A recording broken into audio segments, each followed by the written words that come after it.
Test के बाद छोटे फॉर्मेट में भी शाहीन उड़ना भूल गए। न्यूजीलैंड ने तीसरे T20 में भी पाकिस्तान को हरा दिया। 225 रन के ताक़ुब में कौमी टीम 7 विकेट पर 179 रन बना पाई। मेज़बान टीम ने 5 मैचेस की सीरीज 3-0 से अपने नाम कर ली। पाकिस्तान की जानिब से बाबर आजम 58 रन बनाकर नुमाया। ओपनर और मिडल ऑर्डर बल्लेबाज टीम को जीत में सहारा न दे सके। 62 गेंदों पर 137 रन बनाने वाले Kiwi batter Finn Allen player of the match करार। फिन एलन ने धुआंधार इनिंग्स में 16 छक्के और 5 चौके लगाए। तोशाखाना और अलकादी ट्रस्ट केस के जेल ट्रायल के खिलाफ दरख्वास्त इस्लामाबाद हाई कोर्ट ने केस डिवीजन बेंच में मुकर्रर करने के लिए एक फाइल चीफ जस्टिस को भिजवा दी। जस्टिस मियां गुल हसन औरंगजेब ने रिमार्क्स दिए, मेरे ख्याल में केस गलती से सिंगल बेंच में मुकर्रर हो चुका। नैब को फरीक बनाया है तो केस डिवीजन बेंच सुनेगा। वकील लतीफ़ खोसा की डिवीजन बेंच से आज ही समाअत करने की इस्तदा। उधर 9 मई के मुकदमात में बानी PTI की दरख्वास्त जमानत पर समाअत 20 जनवरी तक मुलतवी। गिरफ्तार शेख रशीद को आज रावलपिंडी की अदालत में पेश किया जाएगा।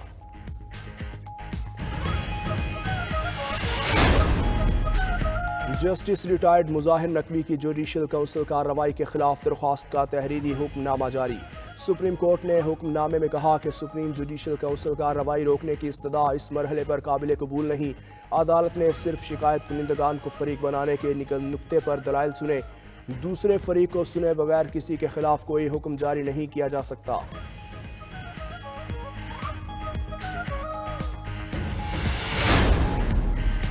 ईरान की पाकिस्तानी फ़ज़ाई हुदूद की बिला इश्तियाल खिलाफ वर्जी पाकिस्तान की मजम्मत। तेहरान में ईरानी वज़ीर ख़ारजा में मुतल्लिका सीनियर ओहदेदार के पास एहतजाज रिकॉर्ड करवाया जा चुका। ईरानी नाज़िमुल उमूर की वज़ारत ख़ारजा तलबी। दफ्तर ख़ारजा के मुताबिक इश्तियाल अंगेज़ी के नतीजे में 2 बच्चे जाँ बहक 3 ज़ख्मी हो गए।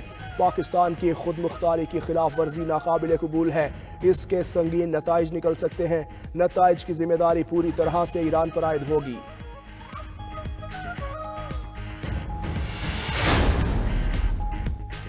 इद्दत के दौरान निकाह का केस इस्लामाबाद हाई कोर्ट में आज समाअत होगी। जस्टिस तारिक महमूद जहांगीरी बुशरा बीबी की दरख्वास्त पर समाअत करेंगे।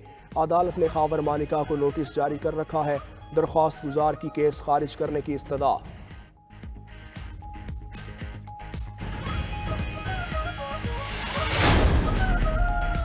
मुल्क के मैदानी इलाकों में सर्दी की नई लहर। शदीद धुंध के डेरे ट्रेन जोर परवाजों का शेड्यूल मुतासिर। लाहौर में ऑरेंज लाइन ट्रेन का ऑपरेशन भी डिस्टर्ब।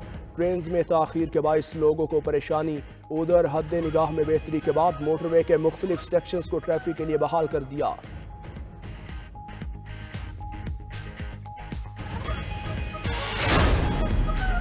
गैर कानूनी अफगान बाशिंदों की वतन वापसी का सिलसिला जारी। गुज़श्ता रोज़ 616 अफगान शहरी अपने मुल्क वापस चले गए। वापस जाने वालों में 179 मर्द, 124 खवातीन और 313 बच्चे शामिल। अब तक 4,69,545 गैर कानूनी मुकीम अफगान शहरी अपने वतन वापस जा चुके। निगरान वज़ीर आला पंजाब से लाहौर में मसनूई बारिश बरसाने वाली अमाराती टीम की मुलाकात। मोहसिन नकवी का वफ्द के लिए नेक ख्वाहिशात का इजहार। कहा, मसनूई बारिश बरसाने का कामयाब तजर्बा लाहौर समेत पूरा पाकिस्तान हमेशा याद रखेगा। माहौलियाती आलूदगी के खात्मे और बेहतर पैदावार के लिए मसनूई बारिश बेहतरीन टेक्नोलॉजी है।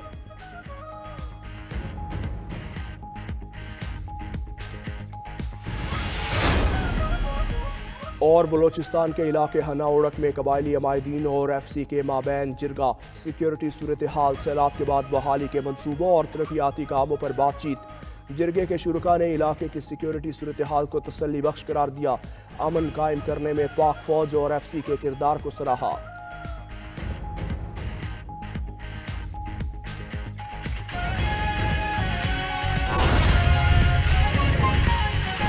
तोशाखाना और अलकादी ट्रस्ट के जेल ट्रायल के खिलाफ दरखास्त पर समाअत हुई है। इस्लामाबाद हाई कोर्ट के सिंगल बेंच ने केस डिवीजन बेंच में मुकर्रर करने के लिए चीफ जस्टिस को भेज दिया है। जस्टिस मियां गुल हसन औरंगजेब ने रिमार्क्स दिए हैं कि मेरे ख्याल में ये केस गलती से सिंगल बेंच में मुकर्रर हो गया। आपने केस में नैब को फरीक बनाया है। ये केस डिवीजन बेंच सुनेगा। तोशाखाना और अलकादी ट्रस्ट के जेल ट्रायल के खिलाफ दरखास्त पर समाअत हुई है। साकिब बशीर हमारे साथ मौजूद हैं। जी साकिब, बताइएगा इस समाअत की हवाला। जी, तोशा खाना जो नैब केस है और 190 मिलियन पाउंड केस है, आज उसके हवाले से जो बानी पीटीआई की दरखास्तें थी उन पर समाअत इस्लामाबाद हाई कोर्ट में हुई है। जस्टिस मियां गुल हसन और अगजेब ने समाअत की। अदालत के सामने सरदार लतीफ खोसा पेश हुए तो उन्होंने कहा कि ये केस, अदालत ने कहा कि ये केस डिवीजन बेंच में लगना था, सिंगल बेंच में लग गया है, तो अब हम फाइल जो है वो चीफ जस्टिस को भिजवा देते हैं। अब वो डिवीजन बेंच में ये केस सुनेगा, क्योंकि इस केस में नैब को पार्टी बनाया गया है। तो अब ये फाइल जो है वो इन दोनों केसेस की चीफ जस्टिस को भिजवा दी गई है। जी।